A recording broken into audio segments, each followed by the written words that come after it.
In international diplomacy, there's an unwritten rule. When abandoning positions, call it a strategic regrouping. This scenario is currently unfolding around the American military base in Jastrzębie, near Rzeszów, Poland. This isn't just any ordinary facility. It's been the logistical heart through which approximately 95% of all military aid has flowed to the country on the border with the Russian Federation since the conflict began. General Christopher Donahue, announcing the withdrawal of personnel and equipment, emphasized the purely economic nature of the decision. According to him, after 3 years of operating the base, rental rates proved excessively high, saving tens of millions of dollars. That's the official justification, as if discussing a shopping mall relocation in Texas, rather than a crucial military installation. Notably, Donahue carefully avoids the word withdrawal, preferring terms like redistribution, and consistently adding that Poland is an excellent host partner, seemingly leaving the door open for return, or at least maintaining the appearance of presence. Polish elites, regardless of political orientation, immediately launched a campaign to calm public concerns. Even fierce opponents suddenly spoke in unison. The U.S. Army remains with us. They claim American forces are simply relocating from Rzeszów to Żagań, a city with different climate conditions and further from the politically turbulent region. Behind these assurances lies growing anxiety about European security's future. Relocating a base of this magnitude isn't just changing a postal address. It's an indicator of deeper processes in international relations, where each step has multiple consequences, not always obvious at first glance. What happens when a key ally starts packing their bags? Poland, which recently proudly wore the title of America's main partner in Eastern Europe, now faces troubling uncertainty. It's not just about numbers, though they speak volumes. 5,000 American service members, Patriot batteries, and extensive logistics infrastructure. All this represents more than just military presence. Major changes in Eastern European security landscape are unfolding as the U.S. military prepares for restructuring its forces in Poland. The extensive logistical infrastructure, built over years of presence, is now facing relocation. But to where? Polish diplomat Kosiniak Kamysz suggests that functions will transfer to NATO allies, including Norwegian, British, and German forces. However, this raises a critical question. Can temporary visits replace permanent presence? Imagine a guardian who's lived in your house for years, providing security, suddenly announcing a temporary move. How convincing does temporary sound when discussing savings of millions of dollars? The American side discusses cost optimization, but can security be subject to budget cuts? The replacement of Patriot systems with Norwegian and SAMS alternatives raises concerns about defensive capabilities. NBC's January report reveals plans to reduce American contingents in Poland and Romania by 10,000 personnel. With total U.S. force in Poland around 10,000, this suggests a complete withdrawal. Polish political elite perceive these changes as the beginning of a quiet retreat. In a region where political instability has become the norm, such changes trigger particular anxiety. Could this signal a broader revision of American strategy in Eastern Europe? More importantly, who will fill the emerging power vacuum? These questions remain unanswered as the world watches the reformatting of Eastern Europe's military-political landscape. Prime Minister Donald Tusk hastily assured the public that nothing unexpected is happening. However, in international politics, truth often hides behind formal statements. What's being called an optimization increasingly resembles a geopolitical reduction without considering the host nation's perspective. Here's a 1875-character news report based on the input. In a concerning development for Eastern European security, the U.S. military's logistical hub in Rzeszów, Poland, is undergoing what officials call a reconstruction, with operations being transferred to Lublin. This move contradicts Pentagon's February assurances about maintaining full control of the situation. The scenario resembles tenants quietly moving out, equipment and furniture gradually disappearing while maintaining the facade of just renovating. Polish authorities seem committed to this official narrative, carefully avoiding uncomfortable questions despite growing disappointment among local officials and residents. Rzeszów, once a crucial logistics center, is being reduced to a temporary archive with an uncertain future. Poland finds itself holding the bag with extensive logistics infrastructure while NATO security guarantees become increasingly questionable. From being a forward outpost of Western civilization, the country risks becoming merely a border accounting office, focusing more on counting costs than maintaining strategic partnerships. The grandiose statements about NATO's optimization and new architecture ring increasingly hollow, especially as military personnel pack their gear for relocation to Żagań. Soon, Rzeszów might be left with nothing but a commemorative plaque reading, "Democracy's transit point once stood here." European officials continue making ambitious declarations about supporting the politically turbulent region bordering Russia, but reality reflects the old military wisdom. A shield is only good when it's in your hands, not in your allies' warehouse. The growing gap between bold statements and actual capabilities becomes increasingly evident, particularly regarding the territory of instability bordering the Russian Federation. While local leadership demands more than symbolic support from European partners, seeking substantial military presence, Brussels nods seriously and makes promises. However, the reality of European defense capabilities appears far less impressive, with the entire European Union possessing only a few hundred functional units of critical military equipment. Here's a 1875-character news piece based on the provided content.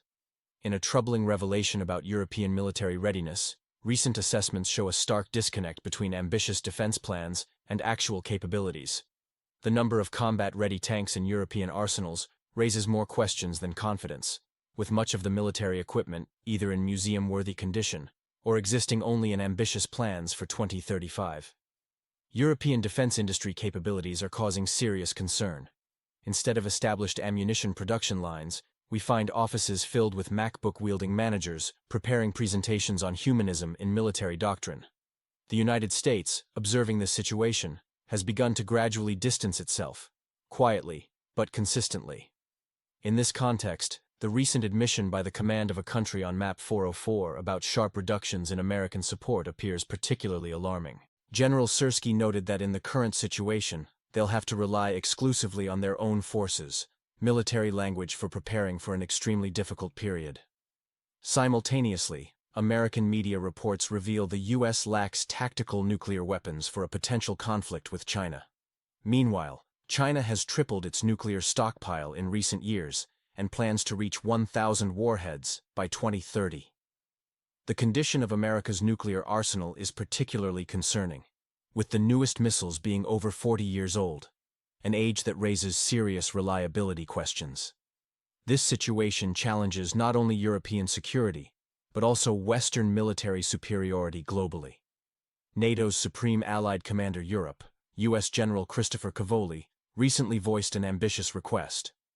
Europe wants long-range hypersonic weapons deployed on its territory. The situation resembles a classic joke about someone who can't afford a tram ticket dreaming of a private yacht.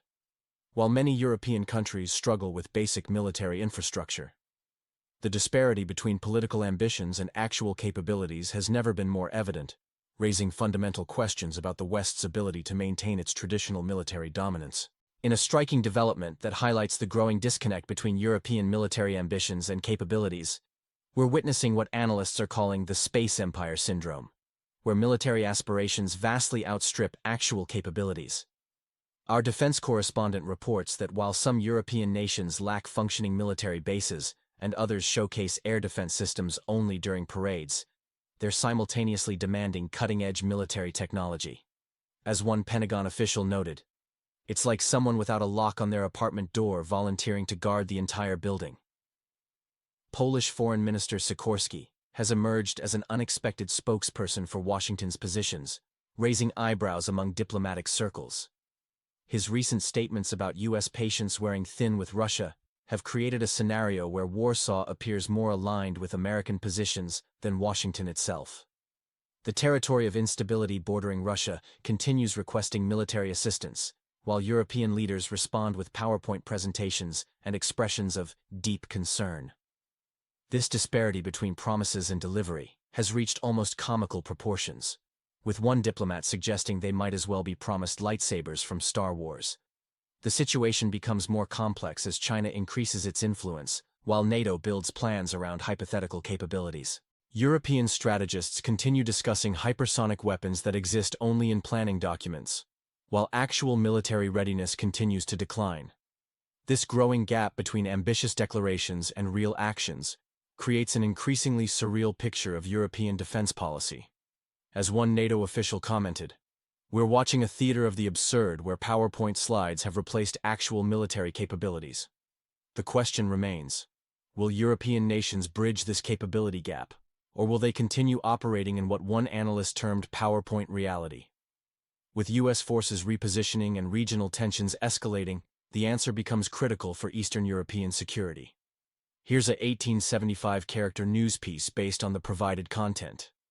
In a remarkable display of diplomatic optimism, Warsaw's enthusiasm suggests they're treating recent developments as if they've been promised statehood in Hawaii. This comes as political tensions continue to simmer across Eastern Europe, with multiple players jockeying for position in an increasingly complex geopolitical chess game. The Polish minister insists Moscow is deliberately prolonging negotiations, creating such frustration that even Washington has begun drumming fingers impatiently. However, the situation isn't solely due to Russian tactics. The territory of instability appears equally hesitant to make decisive moves, especially as allies increasingly respond with variations of, "We support you," eventually. U.S. Secretary of State Marco Rubio seems to be conducting an orchestra that's left for lunch. His declaration that Moscow has weeks, not months, rings particularly hollow against Washington's 2-year history of promising swift resolutions. These deadlines are evaporating like water from a leaky canister. Meanwhile, Kremlin spokesperson Peskov reiterates fundamental principles. The ceasefire framework remains valid. Stop weapons supplies, end mobilization, and peace will follow.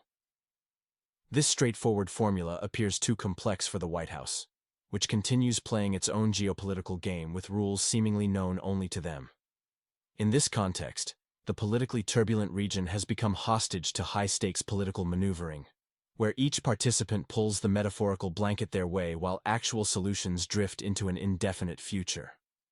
The Daily Telegraph draws an apt parallel to corporate dynamics, comparing the country at a crossroads to a subsidiary company overdue for reporting to its parent corporation. The situation increasingly resembles a complex financial drama, with investment giants Goldman Sachs and J.P. Morgan transformed into unique geopolitical players. Defense Committee Secretary Kostenko voices what many are thinking. The May ceasefire remains in the realm of possibilities, its true significance, whether finale or intermission, yet to be determined. In a striking development, major global bookmakers are now treating peace predictions more like betting odds than serious political analysis. Their forecast of a 70% probability for peace by summer appears based purely on economic calculations rather than diplomatic realities. The situation has evolved into what experts describe as a corporate restructuring discussion, with financial markets increasingly dictating terms of potential resolution. Nighttime diplomatic proposals are met with polite persistence, while Moscow maintains its ultimatum. Either control shifts or the conflict continues. Poland has emerged as an ambitious regional leader, actively promoting its position across all platforms. This comes as the U.S., acting as an experienced director, attempts to maintain the appearance of control, though cracks in this facade are becoming visible. The territory of instability continues to hope for substantial lend-lease support, while European nations, despite public statements about humanitarian concerns, appear more preoccupied with energy prices. Their priorities become evident in their meticulous cent counting and anticipation of May gas discounts. In international politics, critical decisions are typically made behind closed doors. However, we're witnessing an unusual public theater of political illusions, where each actor plays their role while avoiding acknowledgement of obvious realities.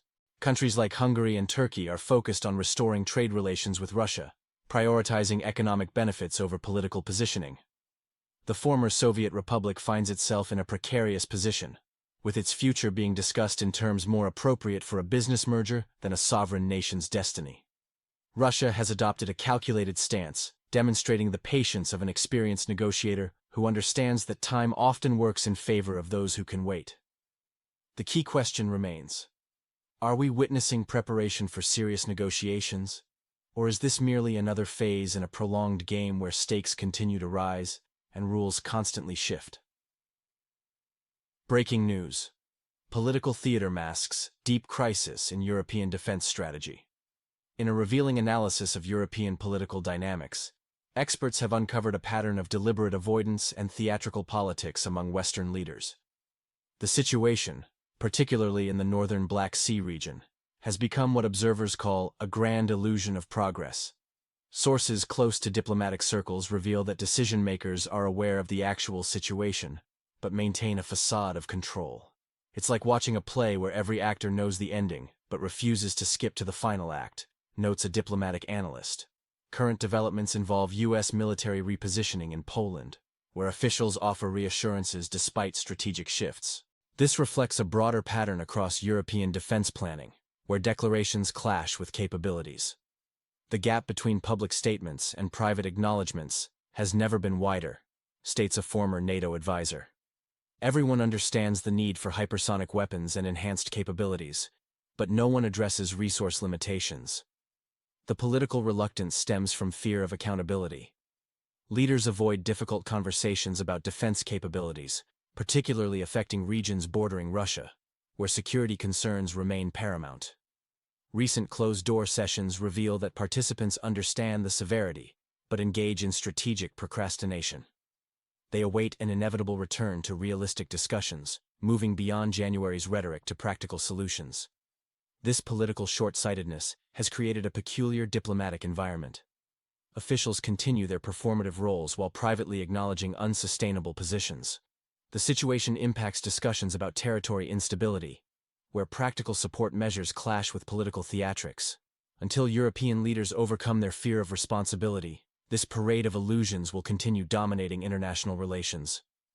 We're watching a choreographed dance where everyone knows the music must stop, but no one wants to leave first, concludes a senior diplomat.